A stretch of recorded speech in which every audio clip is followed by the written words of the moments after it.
If you haven't already, please subscribe to Most Advanced Featured and Accurate Channel, Quick Podcast Summaries. Bill Gates has a unique perspective on wealth and philanthropy, suggesting that massive fortunes are almost illegitimate unless given back in a smart way. As one of the biggest names in business, tech, and philanthropy, Gates has spent his career exploring and investing in innovative solutions to some of the world's toughest problems. Gates loved the idea that everybody would use a computer, which was initially ridiculed, but he was determined to make it mainstream. Looking back, Gates acknowledges that he and Steve Jobs had a competition, but it wasn't driven by envy or jealousy. Gates' father was a significant influence on his life, and he has always underestimated how incredible he was. His father's values and selflessness, such as turning down a federal judge position to avoid hurting his colleagues, have had a profound impact on Gates. He feels lucky that his father lived as long as he did and is still emotional when thinking about him. The conversation turns to work-life balance, and Gates believes that the sacrifice and dedicated time he put into Microsoft were necessary for its success.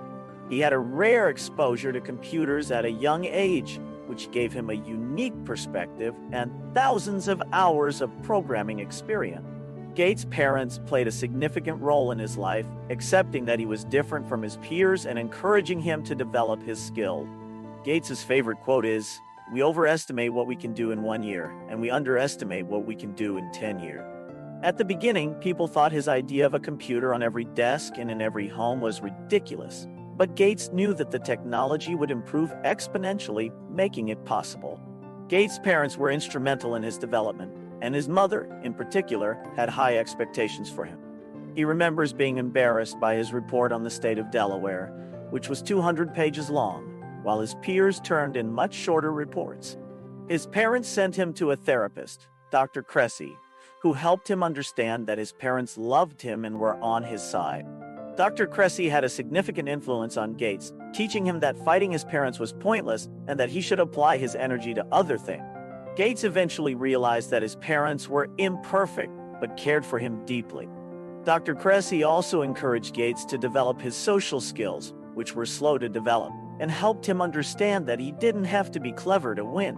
Gates's mother was a powerhouse with high expectations, but he never felt like he reached those expectations until he got married and started the Bill and Melinda Gates Foundation. Unfortunately, his mother passed away before she could see the foundation's impact. But Gates feels like she is still present in his life, guiding him to do good.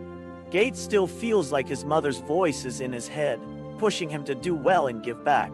Gates also reflects on the wealth metric, suggesting that it's easier to compute than the impact one has had philanthropically. Writing his book helped Gates realize how incredible his father was, and he is still trying to live up to the example he set. Finding a reply from his father, which he had forgotten, was a touching moment for Gates, and he is grateful to have kept those memories. If you want to listen to the complete summary, please subscribe to Quick Podcast Summaries on Spotify and Apple Podcasts for less than the price of candy in most places, and you can save an average of 15 to 20 hours per week of your precious time. It's a great way to stay informed while saving time.